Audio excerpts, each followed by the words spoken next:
Hello दोस्तों, कैसे हैं आप। उम्मीद करती हूँ आप लोग अच्छे होंगे। इस चैनल पर जो पहले से जुड़े हुए सदस्य हैं उनको दिल से शुक्रिया, मगर इस चैनल पर जो पहली बार आए हैं उनसे निवेदन करती हूँ कि चैनल को सब्सक्राइब करके मेरा मनोबल बढ़ाएं। चलिए कहानी की तरफ चलते हैं। दोस्तों, यह एक पत्नी की रासलीला की एक ऐसी कहानी है जो अपने पति से नाखुश थी। वह काम में व्यस्त होने की वजह से अपनी पत्नी को किसी तरह का सुख नहीं दे पा रहा था। फिर पत्नी ने दूसरा रास्ता चुना। शहर के एक संदीप नाम के व्यक्ति से अपनी वासना की प्यास बुझाई। फिर शुरू हुई एक खौफनाक कहानी जिसे सुनकर आपकी रूह कांप जाएगी। अनीता जम्मू की रहने वाली एक मध्यम परिवार की लड़की थी। वह अपने माता पिता की 2 बहनें थी। अनीता से बड़ी उसकी बहन थी। अनीता छोटी थी। अनीता बहुत ही खूबसूरत, तीखे नयन नक्श और खुले दिल की लड़की थी। उसका मन घर के कामों में कम, बाहर के कामों में ज्यादा लगता था। जब वह 18 साल की हुई तो उसके पिता ने उसकी शादी पंजाब के रहने वाले अमित से कर दी। अमित 4 भाई बहन में सबसे बड़ा था। उसके पिता रामनाथ का टेंट हाउस था।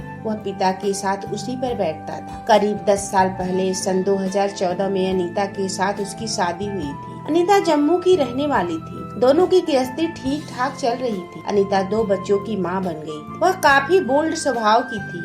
शादी से पहले उसे कहीं आने जाने का रोक नहीं था, पर शादी के बाद उसकी स्थिति खूंटे से बंधी एक गाय की तरह हो गई थी। वह घर से निकलकर बाहर घूमना चाहती थी। वह चाहती थी कि उसके ऊपर किसी तरह की कोई पाबंदी न हो। जहाँ उसका मन करे वहाँ आए जाए। अमित से वह अपने मन की बात कहती थी तो वह खुद के काम में व्यस्त होने की बात कह देता। एक बार अनीता पति के साथ जालंधर के शेख बाजार में स्थित आर्टिफिशियल ज्वेलरी के शोरूम पर गई। यह शोरूम जालंधर के एक संदीप नाम के व्यक्ति का था। वह काफी बड़ा शोरूम था जहां तमाम लड़कियां काम करती थीं। अनीता बेहद खूबसूरत थी। संदीप दिलफेक किस्म का इंसान था। हालांकि वह बाल बच्चेदार था, इसके बावजूद वह सुंदर लड़कियों की तरफ आकर्षित हो जाता था। अनीता भी उसके दिल की घंटी बजा गई, इसीलिए वह उसके बारे में जानने के लिए बेचैन हो उठा। बहरहाल अपने यार दोस्त से उसने पता कर लिया कि जो महिला उसके दिल की घंटी बजाकर बेचैन कर गई है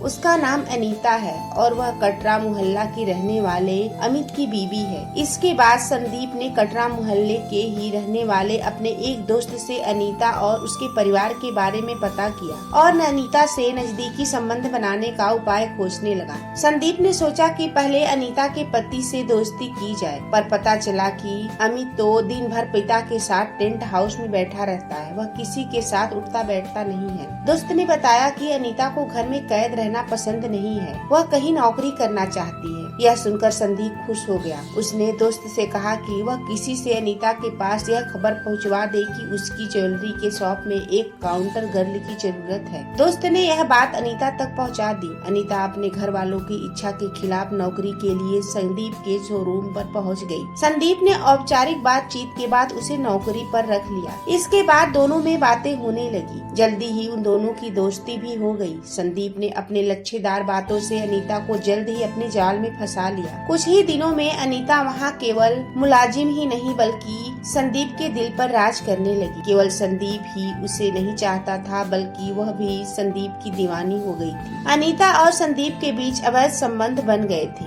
अनीता के अवैध संबंधों की बात गली मोहल्ले में फैली तो रामनाथ की बदनामी होने लगी। वह सीधे साधे शरीफ इंसान थे। 4 लोगों के बीच उनका उठना बैठना था। लोग उनका बड़ा सम्मान करते थे। बहू के बारे में ऐसी बातें सुनकर उनका सिर शर्म से झुक गया और यही बात जब मोहल्ले में होते हुए अमित के कानों तक पहुंची तो घर में क्लेश होने लगा। अमित ने अनीता को प्यार से समझाते हुए कहा, तुम शादीशुदा और 2 बच्चों की माँ हो। हमारे बच्चे अब बड़े हो रहे हैं। घर की बड़ी बहू होने के नाते परिवार के प्रति तुम्हारी कुछ जिम्मेदारी है जिनसे तुम मुंह नहीं मोड़ सकती। ऐसी बातें तुम्हें शोभा नहीं देती। अनीता कहती है, दम घुटता है मेरा यहाँ। मैं खुले आसमान और खुली हवा में जीना चाहती हूँ। अपनी खुशी के लिए अगर मैं किसी से हंस बोल लेती हूँ तो बताओ किसी का क्या बिगड़ जाता है। नहीं बनना है मुझे किसी घर की छोटी बड़ी बहू। मत पढ़ाओ मुझे खोखली मर्यादाओं के खोखले संस्कारों का पाठ। मैं किसी बात की परवाह नहीं करती। मैं जैसी हूँ वैसी ही बनी रहना चाहती हूँ। मुझे जंजीरों में जकड़ने की कोशिश मत करो, अनीता ने मन की बात कह दी। पत्नी की बातें सुनकर अमित का मुंह खुला का खुला रह गया। वह जानने की कोशिश कर रहा था कि बड़ों का सम्मान करने वाली अनीता एकदम से कैसे बदल गई। अमित को मुंहतोड़ जवाब देकर अनीता की जैसे हिम्मत ही बढ़ गई थी। अब वह अपनी मर्जी से घर के बाहर जाती, मर्जी से लौटती, कभी कभी तो लौटती ही नहीं थी। जब अनीता बेकाबू हो गई तो अमित ने इस बात की शिकायत उसके मायके वालों से कर दी। अनीता के पिता कृष्णलाल ने भी उसे समझाया, पर उस पर इश्क का जुनून सवार था, इसीलिए उस पर पिता की बात का भी कोई असर नहीं हुआ। समय के साथ मामला इतना बढ़ गया कि अनीता की सह पर अमित के घर संदीप का पूरा दखल हो गया। जब भी अमित पत्नी को समझाने की कोशिश करता, संदीप उसके घर आ जाता, अमित को बुरा भला कहता। कई बार तो उसने अनीता के सामने अमित की पिटाई भी की। अमित बच्चों के भविष्य और परिवार की इज्जत के खातिर अपना मुंह बंद किए रहा। पति पत्नी के झगड़े के बीच अब अक्सर बात बात में अनीता तलाक की बात करने लगी। लगभग 6 महीने पहले अमित की बेटी माया का जन्मदिन था। अनीता ने घर पर छोटी सी पार्टी रखी थी, जिसमें संदीप ने बढ़ चढ़कर हिस्सा लिया था। अमित के पिता इस पार्टी में नहीं आए थे। पिता होने के नाते अमित को बच्चों के साथ बैठना पड़ा। पार्टी के दौरान ही संदीप के सामने अनीता ने तलाक की बात छेड़ते हुए कहा कि उसे हर हालत में तलाक चाहिए। उसी बीच कुछ ऐसा हुआ कि संदीप ने बच्चों के सामने ही अमित के गालों पर 3-4। इसके 2 दिन के बाद अनीता ने पति का घर छोड़ दिया और वह उसी शहर में अलग कमरा लेकर रहने लगी। दिखावे के लिए उसने यह कमरा अपने आप लिया था, पर वास्तविकता तो यह थी कि यह कमरा उसे संदीप ने दिलवाया था और वह भी उसी के साथ रहता था। मार्च 2021 में अमित ने थाने में अनीता के घर को छोड़ने और संदीप द्वारा मारपीट करने की शिकायत दर्ज करवा दी थी। इसके पहले भी समय समय पर अमित ने थाने पर जाकर अपने घर में बढ़ रहे संदीप के दबदबे की शिकायत भी की थी, पर संदीप अपने प्रभाव से उसकी शिकायत की सुनवाई नहीं होने देता था।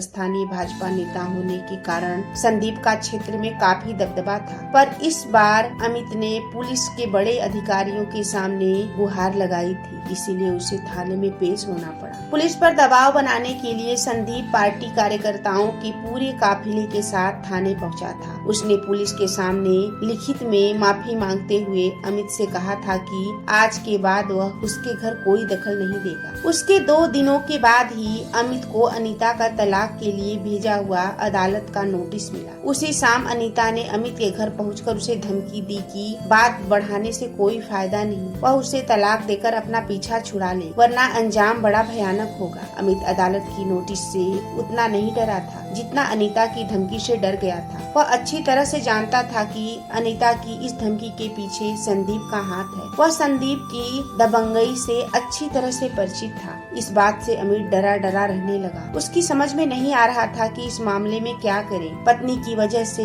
अमित की समाज में काफी बदनामी हो चुकी। पत्नी की वजह से उसका परिवार समाज में मुंह दिखाने लायक नहीं रह गया था। ऐसे ही कुछ समय बीतता रहा। एक दिन अमित सुबह से ही काफी परेशान था, क्योंकि तलाक के मामले में उसकी पेशी थी। वह उस रात भी सो नहीं सका था। उसके दोनों बच्चे स्कूल चले गए तो कमरे में बैठकर वह कुछ देर सोचता रहा। 10 बजे तक बच्चों को खाना पहुंचाने स्कूल गया, जहां से 11 बजे लौटा। उसके बाद वह कमरे में बैठकर कुछ लिखने लगा। दोपहर को 11 साल की बेटी माया घर लौटी तो उसने जैसे ही दरवाजा खोला, सामने का दृश्य देखकर वह चीख पड़ी। उसके पिता अमित कपड़े के फंदे में पंखे से लटके थे। माया की चीख और रोने की आवाज सुनकर घर वालों के अलावा पड़ोसी भी आ गए। अमित को इस हालत में देखकर उसके पिता रामनाथ भी फफक फफक कर रो पड़े। वह पुलिस केस था, इसीलिए लाश को नीचे नहीं उतारा। किसी ने फोन कर इस घटना की सूचना पुलिस को दे दी थी। पुलिस ने अमित की लाश उतारकर कब्जे में ले ली। चूँकि आमतौर पर